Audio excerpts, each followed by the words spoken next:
तो चलिए आज हम नेक्स्ट वीडियो स्टार्ट करते हैं। The food pipe oesophagus. The swallowed food passes into the food pipe और ओइसोफेगस। तो जो फूड हम खाने के बाद निकलते हैं, ठीक है, वो ओइसोफेगस पे चला जाता है। The food pipe runs along the neck and the chest. तो फूड पाइप जो होता है वो गले से होके चेस्ट के पास से गुजरता है। Food is push down by the movement of walls of food pipe. Food जो होता है वो मतलब जो ओइसोफेगस या फिर फूड पाइप का जो वॉल है, ठीक है, वो फूड को नीचे पुश करता है, ठीक है, डाउनवर्ड पुश करता है। Actually this movement takes place throughout the alimentary canal and pushes the food downward. ये सिर्फ फूड पाइप पे नहीं होता, ये पूरे एलिमेंट्री कनाल पे होता है। मतलब पूरे कंटिन्यूअस कनाल में जो फूड होता है, मतलब पूरे कंटिन्यूअस कनाल में जो इनर वॉल्स होते हैं वो फूड को डाउनवर्ड पुश करते हैं, ठीक है। At times the food is not accepted by your stomach and is vomited out, ठीक है। मतलब इन केस कभी अगर खाना जो है हमारा स्टमक उस खाने को एक्सेप्ट नहीं कर पाया, मतलब बर्दाश्त नहीं कर पाया, ऐसा तो हमें उल्टी हो जाती है। ऐसा कब होता है? जब या तो आप कुछ बहुत ज़्यादा खा लेते हैं, है ना, अ,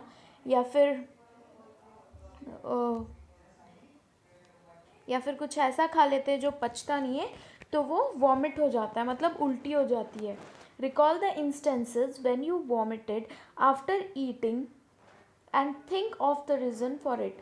discuss with your parents and teacher. इसमें क्या बोल रहा है कि आप याद कीजिए आपने कब उल्टी की थी और ऐसा क्यों हुआ था, और इस बारे में आप अपने पेरेंट्स से बात कीजिए।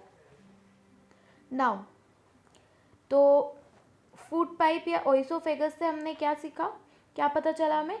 फूड पाइप या ओइसोफेगस वो है जब हम खाना को निगलते हैं तो वो फूड ओइसोफेगस पे चला जाता है, ठीक है। पूरे एलिमेंट्री कनाल में, मतलब फुल कंटिन्यूअस कनाल में जो सारे फुल एलिमेंट्री कनाल, मतलब कंटिन्यूअस कनाल के जितने भी पार्ट्स हैं सब में जो उसका इनर वॉल होता है वो फूड को पुश करता है डाउनवर्ड, ओके। और क्या बोलते हैं, और जो भी खाना हमारा स्टमक एक्सेप्ट नहीं कर पाता है वो वॉमिट हो जाता है, ठीक है। अब हम स्टमक पढ़ेंगे। The stomach is a thick walled bag. Stomach जो होता है वो एक थिक वॉल्ड बैग है, मतलब उसकी दीवारें थिक है। थिक मतलब मोटी है, और वो बैग है, ठीक है। थिक वॉल्ड बैग, बैग की तरह है। Its shape is like a flattened J. और उसका जो शेप है, स्टमक का शेप कैसा होता है? फ्लैटेंड जे की तरह, ठीक है। And it is the widest part of elementary कनाल। और ये एलिमेंट्री कनाल का सबसे चौड़ा पार्ट है, ठीक है। It receives food from the food pipe at one end and opens into the small intestine at the other. Food pipe मतलब stomach जो होता है उसके टू एंड्स होते हैं, ठीक है। पहला एंड ओइसोफेगस या फिर फूड पाइप से जुड़ा हुआ रहता है, दूसरा एंड स्मॉल इंटेस्टाइन से जुड़ा हुआ रहता है। तो जब भी हम खाना खाते हैं तो ओइसोफेगस से डायरेक्ट फूड जो है स्टमक में जाता है, फिर स्टमक से स्मॉल इंटेस्टाइन में, ठीक है। चलिए मैं एक काम करती हूँ, आपको दिखाती हूँ डायग्राम के थ्रू। तो इस डायग्राम में क्या दिखाया है, ये है स्टमक का एक एंड, ये है स्टमक का दूसरा एंड। स्टमक का एक एंड ओइसोफेगस से कनेक्टेड होता है, ठीक है, और ये दूसरा एंड स्मॉल इंटेस्टाइन से, स्मॉल इंटेस्टाइन से दूसरा एंड, ठीक है। अब क्या बोल रहा है? The inner lining of the stomach secretes mucus, hydrochloric acid and digestive juices. Inner lining मतलब ये जो अंदर वाला है, ये अंदर वाला जो लाइन है, ठीक है, मतलब अंदर स्किन जो है, अंदर वाला जो पार्ट है स्टमक का, वो म्यूकस को, हाइड्रोक्लोरिक एसिड को और डाइजेस्टिव जूसेस को सेक्रीट करता है। The mucus protects the lining of the stomach. Mucus क्या करता है, स्टमक के लाइन को, मतलब स्टमक का जो लेयर है उसको प्रोटेक्ट करता है। Acid kills many bacteria that enter along the food and make the medium in the stomach acidic and helps the digestive juices to act। तो और जो हाइड्रोक्लोरिक एसिड है वो क्या करता है, फूड के साथ जो बैक्टीरिया आ गए हैं उन्हें किल कर देता है और जो फूड का मीडियम है उसको एसिडिक बना देता है, ठीक है, जिसकी और वो डाइजेस्टिव जूसेस को हेल्प करता है अपना फंक्शन करने में, ठीक है। The digestive juices break down the protein into simpler substances. और जो डाइजेस्टिव जूसेस है वो क्या करते हैं, प्रोटीन को ब्रेक डाउन करके सिंपलर सब्सटेंसेस में, मतलब प्रोटीन को तोड़ के सिंपलर सब्सटेंसेस में कन्वर्ट कर देते हैं, ठीक है। तो ओवरऑल हमें क्या समझ में आया कि स्टमक जो है वो थिक वॉल्ड बैग है, इसका शेप जो होता है फ्लैटेंड जे की तरह होता है, ठीक है। और ये जो है सबसे वाइडेस्ट पार्ट, मतलब सबसे चौड़ा पार्ट है एलिमेंट्री कनाल का। ये जो है इसका एक एंड ऑइसोफेगस से कनेक्टेड है, दूसरा एंड स्मॉल इंटेस्टाइन से कनेक्टेड है। उसके बाद जो इनर लाइनिंग ऑफ स्टमक जो है वो म्यूकस, हाइड्रोक्लोरिक एसिड और डाइजेस्टिव जूसेस सेक्रीट करता है। म्यूकस जो है वो स्टमक का लाइन को, मतलब स्टमक के लाइन को या स्टमक के लेयर को प्रोटेक्ट करता है। उसके बाद एसिड जो है वो, हाइड्रोक्लोरिक एसिड जो है वो खाने के साथ जो बैक्टीरिया आया है उसको किल कर देता है और क्या बोलते हैं, स्टमक के मीडियम को एसिडिक बना देता है, फूड को एसिडिक कर देता है और क्या बोलते हैं डाइजेस्टिव, जिसकी वजह से मतलब डाइजेस्टिव जूसेस को अपने फंक्शन करने में हेल्प करता है, ठीक है। और डाइजेस्टिव जूसेस क्या करते हैं, डाइजेस्टिव जूसेस जो है वो प्रोटीन्स को तोड़कर, मतलब ब्रेक डाउन करके सिंपलर सब्सटेंसेस में कन्वर्ट कर देते हैं, ठीक है। अब है small intestine. Small intestine is highly coiled and is about 7.5 meters long। coiled मतलब मुड़ा हुआ या फोल्ड करके मतलब रखा हुआ है, ठीक है। मैं आपको डायग्राम से समझाती हूँ। ये देखिए, ये है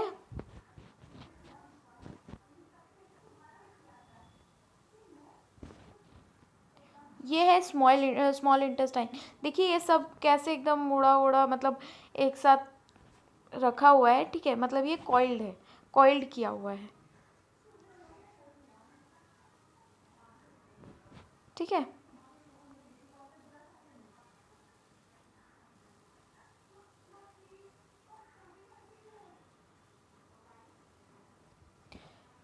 this end is 7.5 meters long. और ये स्मॉल इंटेस्टाइन जो होता है वो 7.5 मीटर्स लॉन्ग होता है।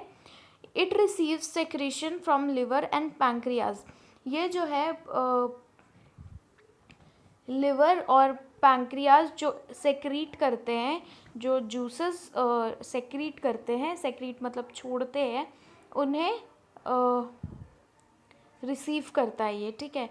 और स्मॉल इंटेस्टाइन्स के जो वॉल्स होते हैं वो भी कुछ जूसेस सेक्रीट करते हैं। Now the liver is a reddish brown gland situated in the upper part of abdomen on the right side। liver जो होता है वो reddish brown कलर का होता है और ये जो है ये एब्डोमेन के अपर पार्ट में सिचुएटेड है, राइट साइड में। सी मैं डायग्राम से समझाती हूँ। लिवर यहाँ ये वाला है, ये लिवर है, ठीक है। ये हमारे एब्डोमेन से जुड़ा हुआ है, मतलब एब्डोमेन से ऊपर है और ये राइट साइड में है, ठीक है। आई नो आपके हिसाब से तो ये लेफ़्ट हो जाएगा, आपके लिए तो ये लेफ़्ट हो जाएगा, बट एक्चुअली जिस मतलब उल्टा साइड से अगर आप देखो, मतलब उल्टा साइड से मतलब जिस तरफ डायग्राम है अगर उस तरफ आप रह के देखो तो आपको पता चलेगा कि ये राइट साइड ही है, ठीक है, ये डायग्राम के हिसाब से, डायग्राम के लिए ये राइट साइड है, ठीक है।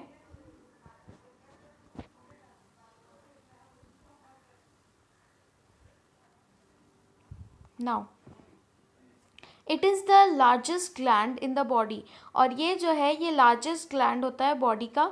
इट सेक्रीट्स ओ एम हाँ, it secretes bile juices, bile juice that is stored in a sac called gall bladder. तो लिवर जो होता है वो बाइल जूस सेक्रीट करता है, मतलब बाइल जूस छोड़ता है, और उसे गॉल ब्लैडर में रखते हैं हम, ठीक है, मतलब और वो गॉल ब्लैडर में स्टोर होता है। सी,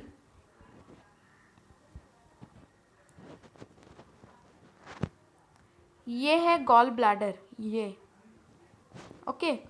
तो लिवर जो बाइल जूसेस सेक्रीट करता है, ये लिवर जो है जो बाइल जूसेस सेक्रीट करता है वो कहाँ स्टोर होता है, इस गॉल ब्लैडर में, okay.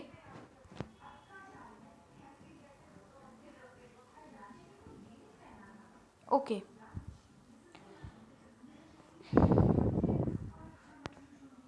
The bile plays an important role in the digestion of fats, और जो बाइल जूसेस है वो हेल्प करते हैं फैट्स के डाइजेशन में, ठीक है।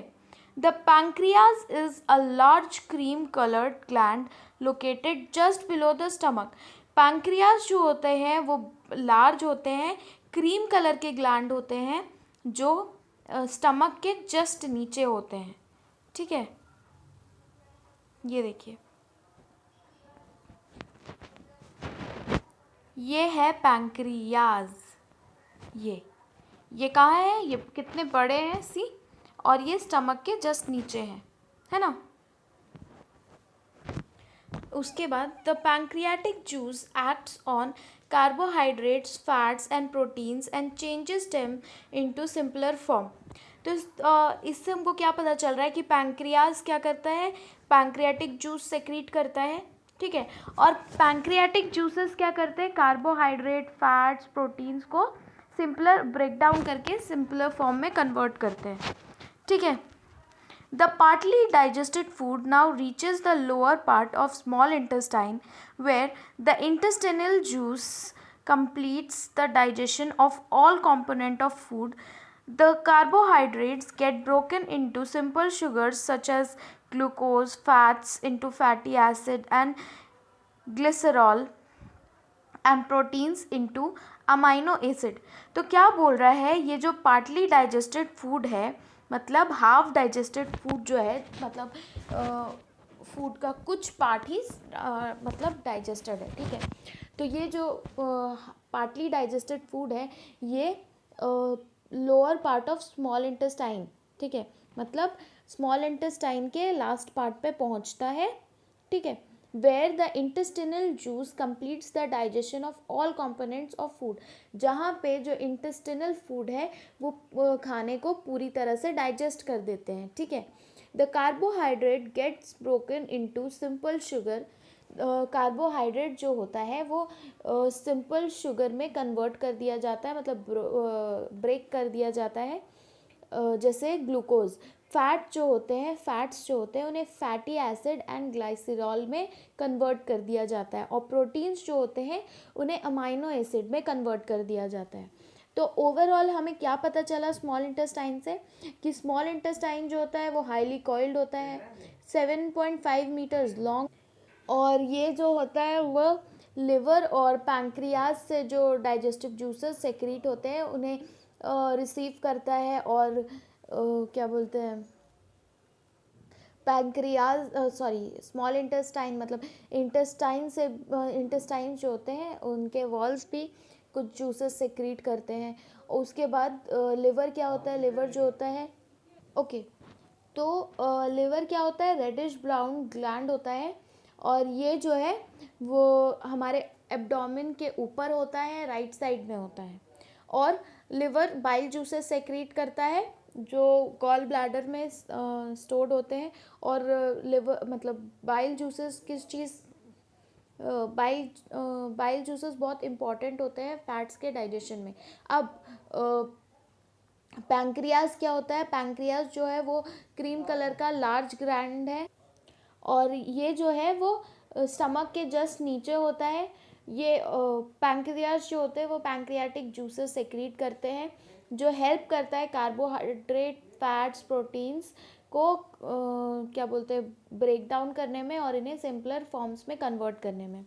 और जो पार्टली डाइजेस्टेड फूड होते हैं वो लोअर पार्ट ऑफ, मतलब वो जो है ऑफ स्मॉल इंटेस्टाइन, मतलब जो स्मॉल इंटेस्टाइन का लोअर पार्ट होता है वहाँ पे पहुँचता है, तब इंटेस्टिनल जूसेस जो होते हैं वो फूड को फुल्ली डाइजेस्ट कर देते हैं। वो क्या करते हैं, कार्बोहाइड्रेट जो होते हैं उन्हें सिंपल शुगर में ब्रेक डाउन कर देते हैं in the form of glucose, और फैट्स को फैटी एसिड और ग्लाइसिरॉल में कन्वर्ट कर देते हैं, प्रोटीन्स को अमाइनो एसिड में कन्वर्ट कर देते हैं। अब हम ये ब्लू वाला पढ़ते हैं। The working of stomach was discovered by a strange accident. In 1822, a man named Alexis Saint Martin was badly hit by a shotgun. जो स्टमक का जो वर्किंग है, ठीक है, उसके बारे में वो ना डिस्कवर्ड किया गया, मतलब वो एक स्ट्रेंज एक्सीडेंट, मतलब एक अजीबो गरीब एक्सीडेंट की वजह से डिस्कवर किया गया। 1822 में एक आदमी था जिसका नाम एलेक्सिस सेंट मार्टिन था। वो बहुत मतलब बैडली इंजर्ड था एक गोली की वजह से। गोली मतलब दवाई की गोली नहीं, गन की, बुलेट की गोली, ठीक है। The bullet had seriously damage the chest wall and made a hole in his stomach. जो बुलेट की जो मतलब जो गन थी, मतलब जो बुलेट थी, उसकी वजह से उसके चेस्ट वॉल में और मतलब बहुत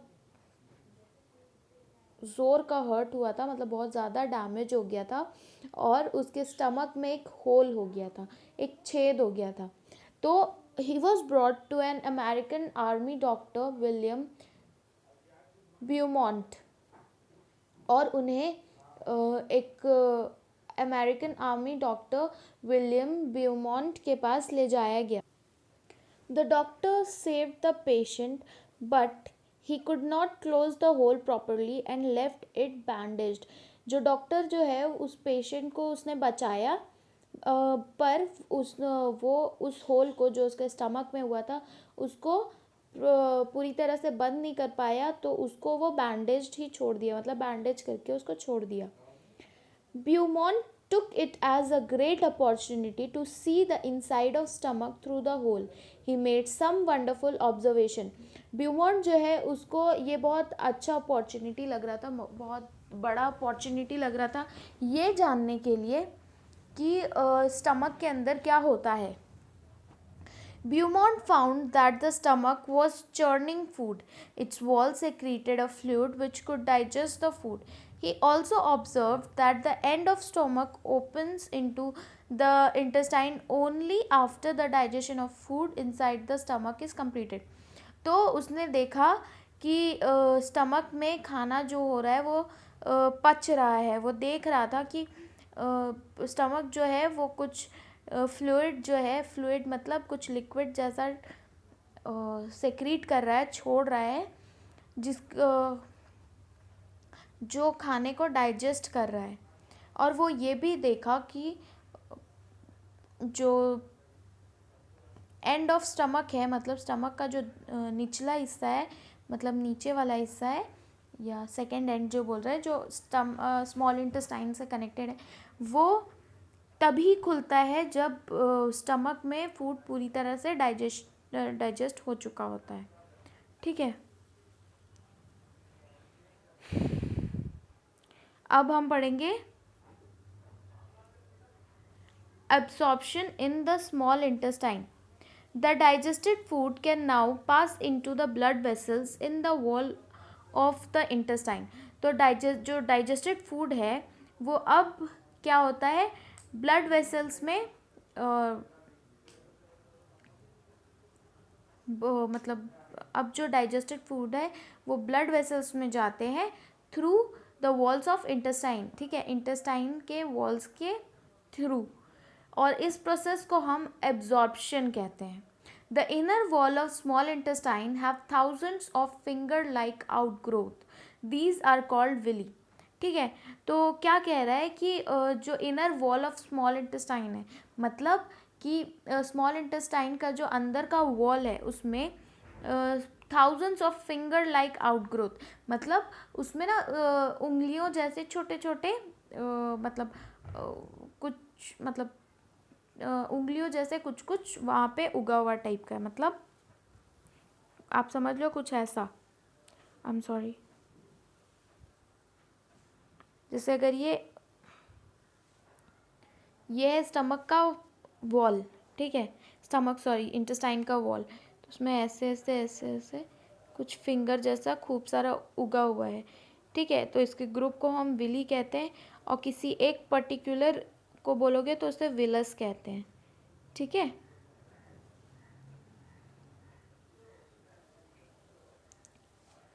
can you guess what the role of villi could be in the intestine. क्या आप गेस कर सकते हो कि इन विली का क्या काम हो सकता है स्टमक में, मतलब सॉरी इंटेस्टाइन में. The villi increases the surface area for absorption of digested food. Villi क्या करता है, फूड को मतलब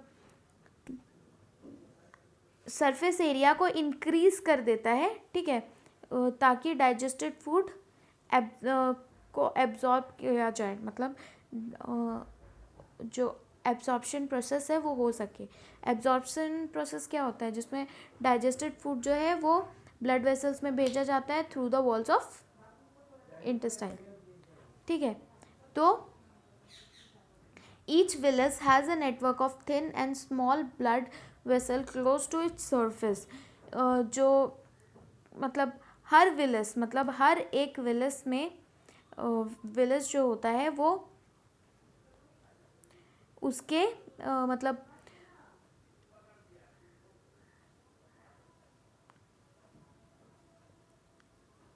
हर एक विलस के सरफेस के पास एक थिन और स्मॉल ब्लड वेसल्स जो होते हैं वो कनेक्टेड होते हैं. ठीक है, the surface of villi absorbs the digested food material. जो विली का जो सरफेस है, ठीक है, वो फूड डाइजेस्टेड फूड को एब्जॉर्ब कर लेता है. The absorb substances are transported via the blood vessels to different organs of the body where they are used to build complex substances such as proteins required by the body. तो क्या है कि जो villi का जो surface है वो digested food को एब्जॉर्ब कर लेता है. ठीक है, उसके बाद ब्लड वेसल्स के थ्रू उन्हें डिफरेंट डिफरेंट ऑर्गन बॉडी के ऑर्गन्स में भेजा जाता है, जहाँ पे they are used to build complex substances, जहाँ पे कॉम्प्लेक्स सब्सटेंसेस बिल्ड किया जा सके, जैसे प्रोटीन्स है ना, जो बॉडी के लिए रिक्वायर्ड है. और इस प्रोसेस को हम एसिमिलेशन कहते हैं. In the cells glucose break down with the help of oxygen. सबसे पहली बात मैं आपको दो चीज़ बताऊंगी, एब्जॉर्प्शन और एसिमिलेशन. एक बार और रिपीट कर रही हूँ, ध्यान से सुनिएगा. एब्जॉर्प्शन क्या होता है कि डाइजेस्टेड फूड जो होता है उसको ब्लड वेसल्स में भेजा जाए through the walls of intestine. ठीक है, और असिमिलेशन क्या होता है, असिमिलेशन वो प्रोसेस है जिसमें जो डाइजेस्टेड फूड जो है उन्हें ब्लड वेसल्स के थ्रू अलग अलग ऑर्गन्स में भेजा जाए ताकि वो कॉम्प्लेक्स सब्सटेंसेस को बिल्ड कर सके. ठीक है, जैसे प्रोटीन, और इस प्रोसेस को हम एसिमिलेशन कहते हैं. अब सेल्स में जो होता है, in the cells glucose break down with the help of oxygen into carbon dioxide and water and energy is released. तो इसमें क्या बोल रहा है कि जो सेल्स मतलब इन द सेल्स मतलब सेल्स में जो ग्लूकोज होता है, ठीक है, उन्हें ऑक्सीजन की मदद से कार्बन डाइऑक्साइड और वाटर में तोड़ दिया जाता है, और एनर्जी जो होती है वो रिलीज़ हो जाती है. The food that remains undigested and unabsorbed enters into large intestine. और जो फूड अनएब्जॉर्ब्ड होते हैं या फिर अनडाइजेस्टेड होते हैं, मतलब जो डाइजेस्ट नहीं हो पाया है उन्हें हम लार्ज इंटेस्टाइन में भेज देते हैं. Now large intestine. The large intestine is wider and shorter than small intestine. Large intestine जो होता है वो स्मॉल इंटेस्टाइन से चौड़ा होता है और छोटा होता है, ठीक है. और it is about 1.5 meter in length. और ये जो होता है 1.5 मीटर इन लेंथ होता है, ठीक है. मतलब इसका लेंथ 1.5 मीटर होता है. और स्मॉल इंटेस्टाइन का कितना होता था? 7.5 मीटर, सॉरी, 7.5 मीटर्स होता था स्मॉल इंटेस्टाइन का. और लार्ज इंटेस्टाइन का कितना है? 1.5 metre. Its function is to absorb water and some salts from the undigested food material. और लार्ज इंटेस्टाइन का क्या फंक्शन होता है? लार्ज इंटेस्टाइन जो होता है वो अनडाइजेस्टेड फूड से पानी और सॉल्ट को अब्जॉर्ब करता है. The remaining waste passes into rectum and remains there as semi solid faeces. अब क्या है कि जो स्मॉल इंटेस्टाइन है वो क्या करता है, जो फूड अनडाइजेस्टेड या अनएब्जॉर्ब थे उनसे वाटर और सॉल्ट जो है वो ले लेता है और उसके बाद उसको रेक्टम में भेज देता है as semi solid faeces. Faeces मतलब शिट, ठीक है. The faecal matter is remove through the anus from time to time. This is called egestion. तो क्या होता है कि उसके बाद जो फीकल मैटर है उन्हें एनस के थ्रू रिमूव कर दिया जाता है वक्त पे, ठीक है, वक्त पर. और इस प्रोसेस को हम इजेशन कहते हैं. मैंने पहले भी आपको ऐसे रेक्टम तो दिखाया ही था, फिर से दिखा देती हूँ. ये है रेक्टम.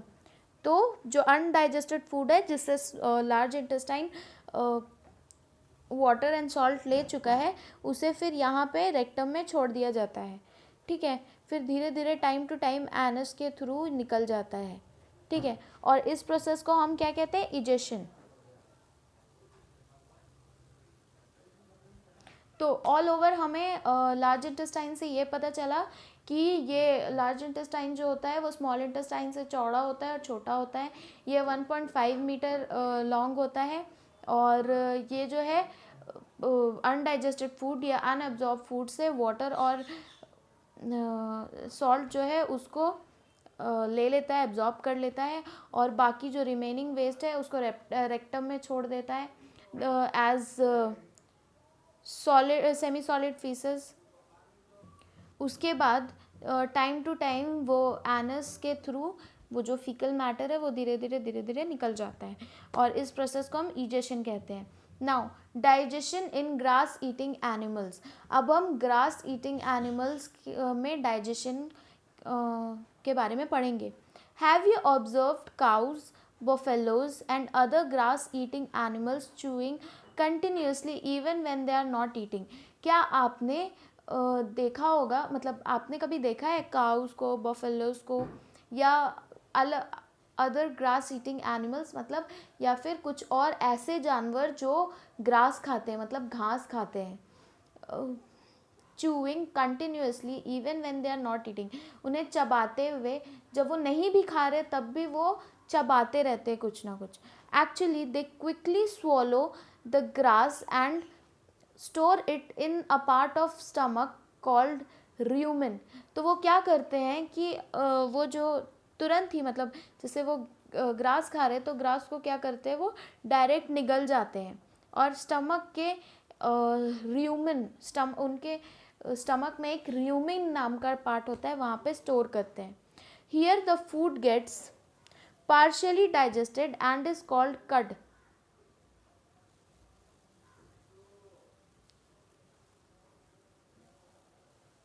यहाँ पे जो फूड है वो पार्शियली डाइजेस्ट हो जाता है, ठीक है, और इसे हम कड कहते हैं. बट लेटर द कड रिटर्न्स टू द माउथ.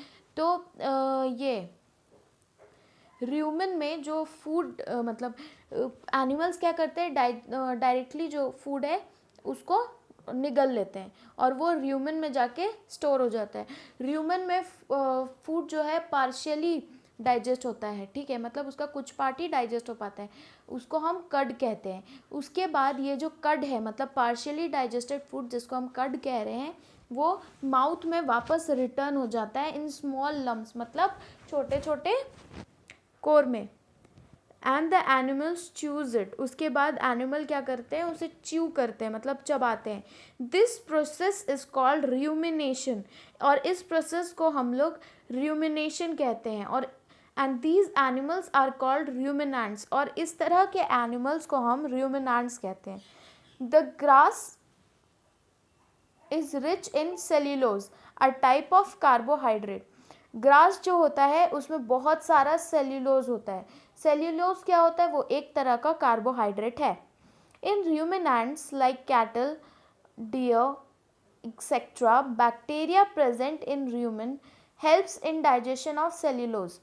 तो इस जो र्यूमिनेंट्स होते हैं, ठीक है, र्यूमिनेंट्स किसे कहते हैं, ऐसे ग्रास ईटिंग एनिमल्स, मतलब एक्चुअली ऐसे एनिमल्स जो ग्रास खाते हैं, ठीक है, वो क्या करते हैं, ग्रास को डायरेक्टली निगल के उनके स्टमक में एक पार्ट होता है जिसे र्यूमन कहते हैं, वहाँ पे स्टोर करते हैं।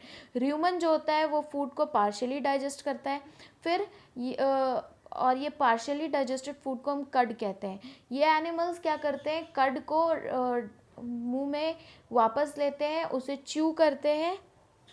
तो ये एनिमल्स कर्ड को वापस मुंह में लेते हैं और उसके बाद उन्हें, मतलब स्मॉल स्मॉल लम्प्स में उन्हें लेते हैं और फिर उसे च्यू करते हैं, और इस प्रोसेस को हम र्यूमिनेशन कहते हैं। और जो एनिमल्स इस प्रोसेस को करते हैं उन्हें र्यूमिनेंट्स कहते हैं। तो ये जो र्यूमिनेंट्स होते हैं, और वो क्या, उनके र्यूमन में, मतलब स्टमक का जो पार्ट है जिसे हम र्यूमन कह रहे हैं, उसमें कुछ बैक्टीरियाज प्रेजेंट होते हैं। वो बैक्टीरियाज सेल्यूलोज को डाइजेस्ट करने में हेल्प करते हैं। Many animals including humans can not digest cellulose, और काफ़ी ऐसे एनिमल्स होते हैं जैसे ह्यूमंस, वो सेल्यूलोज डाइजेस्ट नहीं कर सकते। Animals like horses, rabbits have a large sac like structure called caecum between the oesophagus and the small intestine. तो क्या बोलते हैं, जो एनिमल्स जैसे हॉर्सेस या रैबिट्स जो होते हैं, उनके पास लार्ज सैक लाइक स्ट्रक्चर होता है, ठीक है, जिन्हें हम सेकम कहते हैं, ठीक है। और ये जो होता है वो ओइसोफेगस और स्मॉल इंटेस्टाइन के बीच में होता है। The cellulose of the food is digested here by the action of certain bacteria which are not present in humans. और उसके बाद सेकम में जो बैक्टीरियाज होते हैं वो सेल्यूलोज को डाइजेस्ट कर देते हैं, और ये बैक्टीरिया ह्यूमंस में नहीं होते हैं। So far you have learned about animals which possesses the digestive system. But there are many small organisms which do not have mouth and a digestive system. Then how do they acquire and digest food? In the section below you will learn another interesting way of food intake. तो अभी तक हमने काफ़ी ऐसे animals के बारे में पढ़ा, मतलब विच पोजेसेस डाइजेस्टिव सिस्टम, जिनके पास डाइजेस्टिव सिस्टम होते हैं।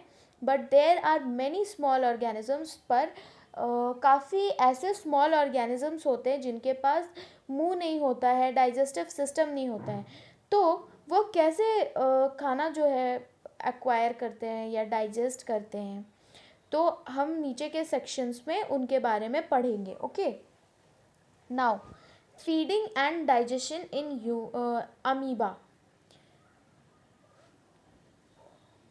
ओके, ये स्टार्ट करने से पहले हम सबसे पहले ये ब्लू वाला पार्ट कंप्लीट करते हैं जो हम पढ़ना भूल गए थे।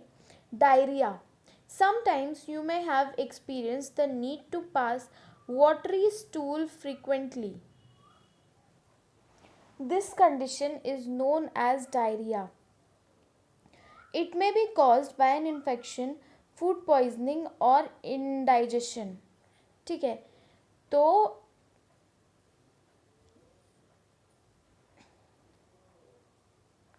it is very common in India, particularly among children. Under severe condition, it can be fatal. This is because of the excessive loss of water and salt from the body. Diarrhea should not be neglected. Even before a doctor is consulted, the patient should be given plenty of boiled and cooled water with a pinch of salt and sugar dissolved in it. This is called oral rehydration solution, ORS. तो diarrhoea एक तरह का बीमारी होता है. Diarrhoea कब होता है? जब हमें लूज मोशन हो जाते हैं. ठीक है, लूज मोशन की वजह से एक्सेसिव वाटर और सॉल्ट जो है हमारे बॉडी से निकल जाता है और जिसकी वजह से हमें डायरिया हो जाता है. ये जो है क्यों होता है? या तो किसी इन्फेक्शन की वजह से हो गया, या फूड पॉइजनिंग की वजह से हो गया, या इनडाइजेशन की वजह से हो गया.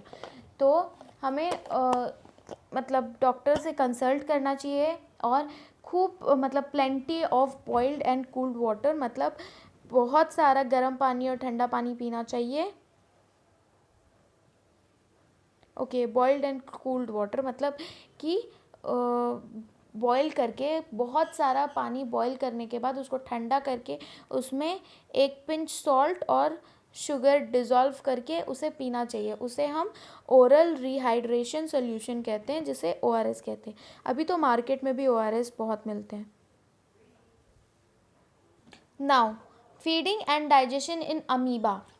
Amoeba is a microscopic single-celled organism found in pond water. Amoeba जो होता है वो एक माइक्रोस्कोपिक है. मतलब माइक्रोस्कोपिक मतलब हम इसे नेकेड आइज से नहीं देख सकते, नॉर्मली आंखों से नहीं देख सकते. हमें इसे माइक्रोस्कोप में ही देखना होता है, मतलब हम इसे माइक्रोस्कोप से ही देख सकते हैं. ठीक है, इसलिए इसे माइक्रोस्कोपिक कहा गया है.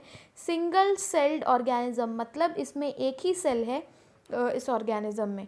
फाउंड इन पॉन्ड वाटर, और ये जो है पॉन्ड वाटर में पाया जाता है, मतलब तालाब के पानी में. Amoeba has a cell membrane, a rounded dense nucleus and many small bubble like vacuoles in its cytoplasm. Amoeba जो होता है उसके पास एक सेल मेम्ब्रेन होता है. ठीक है, एक राउंडेड और डेंस न्यूक्लियस होता है और उसके पास बहुत सारे बबल शेप के वैक्यूल्स होते हैं उसके साइटोप्लाज्म में. Amoeba constantly changes it's shapes and position. Amoeba जो है वो रेगुलरली अपना शेप और पोजीशन चेंज करते रहता है. It pushes out one or more finger like projection called pseudopodia. वो क्या करता है? एक या एक से ज़्यादा फिंगर लाइक प्रोजेक्शन पुश करता है. ठीक है, जिसे हम सूडोपोडिया कहते हैं. और false feet for movement and capture of food, मतलब या फिर फॉल्स फीट मतलब नकली पैर, ताकि वो फूड को कैप्चर कर सके. ठीक है, मैं आपको ड्रॉ करके दिखाती हूँ. ओके, पर ड्रॉ कहाँ करूँ वो देख रही हूँ. ओके, यहाँ पे करती हूँ.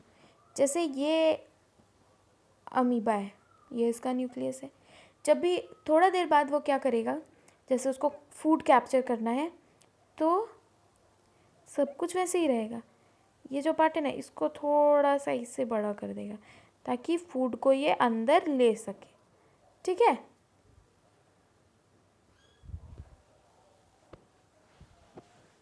Now amoeba feeds on some microscopic organism. Amoeba जो होता है वो कुछ माइक्रोस्कोपिक ऑर्गेनिजम्स को खाता है.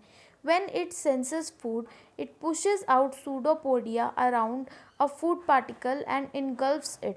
तो जैसा मैंने आपको इस तरह डायग्राम करके बताया, वो क्या करता है, धीरे धीरे इसको ऐसे ऐसे बढ़ाएगा. जैसे उसको फूड के बारे में पता चलता है वो ऐसे ऐसे बढ़ाएगा और फूड को ऐसे राउंड कर लेता है. ठीक है,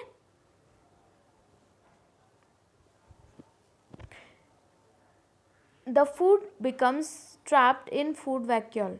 ठीक है, और ये जिस पे ये ट्रैप कर दिया उसे फूड वैक्यूल कहते हैं. Digestive juices are secreted into the food vacuole. उसके बाद क्या होता है, इस वैक्यूल में डाइजेस्टिव जूसेस जो होते हैं वो सेक्रीट किए जाते हैं, मतलब छोड़ दिए जाते हैं. They act on food and break it down into simpler substances.